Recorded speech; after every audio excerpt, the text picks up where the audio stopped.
पश्चिम बंगाल विधानसभा चुनावों की तारीखों का ऐलान भी हो गया है। चुनाव आयोग ने अपने प्रेस वार्ता में तारीखों की घोषणा करते हुए प्रदेश में 8 चरणों में विधानसभा चुनाव कराने की जानकारी दी है। वहीं आपको बता दें कि हमारे संवाददाता वाजिद अली जी पहुंचे और उन्होंने खास बातचीत की है। देखिए इस रिपोर्ट में। एडी न्यूज़ 18 से वाजिद अली। इस टाइम मैं कोलकाता के अंदर हूँ। आइए बात करते हैं टीम से नेता कुछ यहाँ पर बैठे हुए हैं, क्या कहते हैं इस इलेक्शन के बारे में, इनसे जानने की कोशिश करते हैं, जो कि यहाँ के माने जाने बहुत दिग्गज नेता हैं। आइए इनसे बात करते हैं इस महंगाई को लेकर के, पेट्रोल डीजल को लेकर के, गैस सिलेंडर को लेकर के, और आगामी चुनाव जो होने वाले हैं इस चुनाव में क्या यहाँ के लोग कुछ परिवर्तन चाहते हैं या नहीं चाहते। नहीं चाहते तो क्यों नहीं चाहते, इसके बारे में बात करने की कोशिश करते हैं। यहाँ पे मोहम्मद नसीम साहब बैठे हुए हैं। अस्सलाम वालेकुम। सबसे पहले मैं आपके चैनल को शुक्रिया अदा करता हूँ और मैं पूरे हिंदुस्तान के लोगों को ये बता देना चाहता हूँ कि 2014 में जिस वक्त मोदी की सरकार पूरे हिंदुस्तान में आई और आने के बाद ये एक सपना दिखाया गया था कि हिंदुस्तान में एक नया मोदी की सरकार परिवर्तन लाएगी। एक ऐसा परिवर्तन लाया जो आम जनता इस परिवर्तन से परेशान है।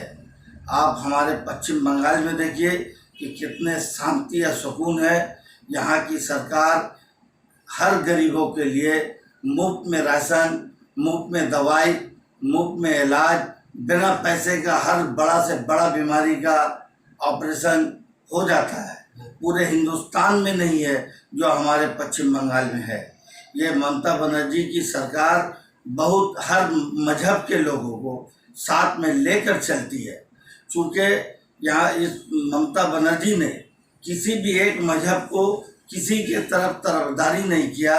वो हर धर्म के लोगों को, मुसलमानों को मुसलमानों की तरह, हिंदुओं को हिंदुओं की तरह, क्रिश्चियन भाइयों को क्रिश्चियन की तरह, हर मजहब के लोग हमारे इस देश में रहते हैं, बंगाल में रहते हैं और पूरे बंगाल अमन और सुकून की तरह चैन की सांस लेते हैं। लेकिन जब से ये बीजेपी की सरकार पश्चिम बंगाल में कदम रखी है, यहाँ पर जातिवाद वाला भेदभाव पैदा करने की कोशिश करती है, लेकिन यहाँ के लोग इस भेदभाव में कदम नहीं रखते, क्योंकि यहाँ के लोग अच्छी तरह जानते हैं कि बंगाल अमन और शांति या सुकून का ये स्टेट है। इस स्टेट में जो परिवर्तन का नाटक लेकर बंगाल को टुकड़ा करने की कोशिश कर रही है, ये कभी नहीं होगा। ममता बनर्जी के साथ पूरे बंगाल के आवाम है। जो लोग बिहार यूपी से हमारे पश्चिम बंगाल में रहते हैं, जो लोग बिहार यूपी से यहाँ पर रोजगार करते हैं, आप उनसे जाके पूछिए कि बंगाल में कितनी सहूलत है, कितना फैसिलिटी है।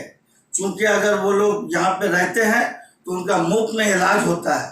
और हमारी सरकार जो है, ममता बनर्जी की माँ माटी मानुस की सरकार, पूरे पश्चिम बंगाल में बिना पैसे का राशन देती है, जो राशन पूरे हिंदुस्तान में कहीं नहीं मिलता। लॉकडाउन से लेकर अम्फान से लेकर इतना बड़ा से बड़ा पश्चिम बंगाल में अम्फान आया, लेकिन मोदी सरकार ने लाखों हजार करोड़ रुपए का नुकसान हुआ, लेकिन 1000 करोड़ रुपया पश्चिम बंगाल को दिया। ये 1000 करोड़ रुपये से क्या होगा, इतना बड़ा अम्फान में इतना नुकसान हुआ, लेकिन ममता बनर्जी थी पूरे पश्चिम बंगाल के गरीब आवाम का, जिसका घर उजड़ गया, जिसका छत छीन लिया गया, उसका दोबारा छत बनवा दिया, उसका घर बनवा दिया। ये पश्चिम बंगाल की जनता ममता बनर्जी के साथ है। कोई परिवर्तन नहीं होगा। और आने वाले दिनों में बीजेपी के जितने बड़े बड़े नेता जो पश्चिम बंगाल से, योगी आदित्यनाथ जो आकर बंगाल में कह रहे हैं कि हम बंगाल को यूपी बना देंगे, मैं उनसे पूछता हूँ, योगी आदित्यनाथ बंगाल को घूर कर देख लो और जाकर यूपी को बंगाल बनाने की कोशिश करो। इसी का नाम ममता बनर्जी है। पूरे हिंदुस्तान में ममता बनर्जी का जोड़ा नहीं है। एक बार ममता बनर्जी आप यूपी ले जाके देखिए, तब आपको समझ में आएगा कि ममता बनर्जी का काम करने का तरीका, ममता बनर्जी का हर धर्म को लेके चलने का तरीका आप ममता बनर्जी से सीखेंगे। इसी का नाम ममता बनर्जी है, जो हर धर्म के लोग को लेकर चलती है।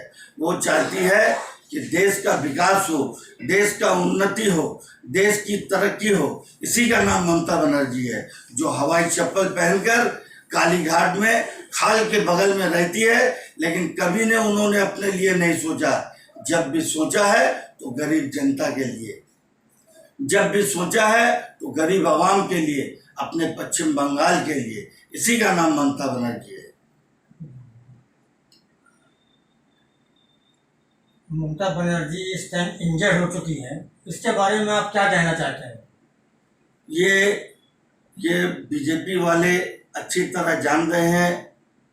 सन 1990 में जब वामपंथ की हुकूमत थी तो ममता बनर्जी ने गरीबों के लिए जितना मेहनत किया, जितना आंदोलन किया, तो उस वक्त भी वामपंथ के हुकूमत में ममता बनर्जी को एक आघात किया गया था। लेकिन आज इसी तरह इलेक्शन पीरियड में बीजेपी वालों ने ममता बनर्जी को आघात किया है, ताकि हम लोग इलेक्शन को बआसानी जीत सकेंगे। ममता बनर्जी बंगाल की शेरनी है, बंगाल की बेटी है। अब बंगाल हमेशा चाहता है कि अपना घर के बेटी को मुख्यमंत्री जिस तरह है और उसी तरह रहेगी। चाहे बीजेपी यहाँ पर नड्डा, चड्डा, अमित शाह, योगी, जितने भी बड़े बड़े लीडर आ जाए, लेकिन बंगाल से मुंह काला करके उसके वापस जाना पड़ेगा। सर जी, एक सवाल मेरा आपसे ये भी है कि दिल्ली के अंदर 3 महीने से ऊपर हो गए हैं किसानों का आंदोलन लेकर के, तो किसानों का आंदोलन के बारे में आपका क्या विचार है? क्या कहना चाहते हैं किसानों के आंदोलन के बारे में, जो कि सुनने में ये भी आ रहा है कि कुछ किसान आंदोलन यहाँ कलकत्ते के अंदर प्रवेश कर चुके हैं या करने वाले हैं। जय जवान जय किसान का नारा देते हुए वो लोग ये काम को करने का ये जो सिस्टम बनाया है, इसके बारे में क्या कहना चाहते हैं?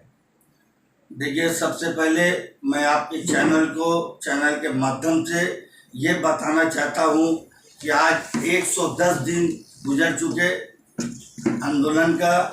ये जो 3 तो किसी कानून लेकर आए, इस कानून को अगर ठीक से देखा जाए तो ये कानून, ये काला कानून सिर्फ गरीबों के लिए है। जिस तरह मोदी जी NRC और CAA ले आए, उसी तरह ये गैर काला कानून, जिसको पूरे हिंदुस्तान के जितने भी किसान हैं ये कभी इसको स्वीकार नहीं करेंगे। आप आने वाले दिनों में एक दिन आपको देखना होगा कि यही किसान पूरे हिंदुस्तान में हर स्टेट में जहाँ जहाँ बीजेपी की हुकूमत है, जहाँ जहाँ इलेक्शन होगा, ये किसान आपका इलेक्शन में आपका बीजेपी का पोल पंडा खोलेगा और आपका खिलाफ उठ खड़ा होगा। किसान का आंदोलन जो पूरे पश्चिम बंगाल में जो आने वाली है, ये किसके लिए? ये बीजेपी के खिलाफ, मोदी सरकार के खिलाफ, ये किसी कानून के खिलाफ वो आकर पूरे आवाम को बताएगी कि आप अपना वोट सिर्फ ममता बनर्जी को दीजिएगा। बंगाल में ममता बनर्जी आपको शांति और सुकून से रखी है, और ये जो आकर आपको बंगाल को टुकड़ा करने का कोशिश कर रहा है, ये कभी टुकड़ा नहीं होगा। ये इसको खाली हाथ बंगाल से वापस जाना पड़ेगा। सर जी, अपना परिचय देंगे आप? मैं 56 नंबर वार्ड माइनॉरिटी सेल का चेयरमैन हूँ। मैं पश्चिम बंगाल का रहने वाला हूँ। मैं अच्छी तरह जानता हूँ कि इस पार्टी से यहाँ के मुसलमानों को, यहाँ के हिंदुओं को, यहाँ के और भी गैर मुस्लिम भाइयों को किस तरह ये सरकार की तरफ से फैसिलिटी मिलता है और किस तरह रहते हैं। हम हमारे वार्ड में कम से कम तो 60% हिंदू भाई है, बंगाली है, क्रिश्चियन भाई है। हम लोग एक दूसरे के अनुष्ठान में कांधे से कांधा मिलाकर चलते हैं। होली में होली के साथ चलते हैं, दुर्गा पूजा में साथ चलते हैं। वो लोग हमारे मोहल्ले में ईद में आते हैं, गला मिलते हैं। हमारे यहाँ ऐसा कोई भेदभाव नहीं है। लेकिन जब से ये बीजेपी की सरकार पश्चिम बंगाल में कदम रखने की कोशिश कर रही है, यहाँ भेदभाव पैदा करने की कोशिश कर रही है। पश्चिम बंगाल के लोग इसे अच्छी नज़रों से नहीं देखते और न इसको स्वीकार करेंगे। आप अपना पूरा नाम बताइए। आप मैं इस वार्ड का चेयरमैन हूँ, हमारा नाम मोहम्मद नसीम है। मैं इस इलाके का बासिंदा हूँ और पब्लिक का, गरीब आवाम का सेवा करता हूँ। देखिए, यहाँ पर अभी आपने मोहम्मद नसीम द्वारा सारी बातें सुनी और यहाँ पे कुछ लोग बैठे हुए हैं जो कैमरा हमारा दिखाएंगे। हाँ, मेरे कैमरामैन दिखलाएंगे कि यहाँ पे किस तरीके से बैठे हुए हैं। और इसी के साथ मैं अपनी बात को ख़त्म करते हुए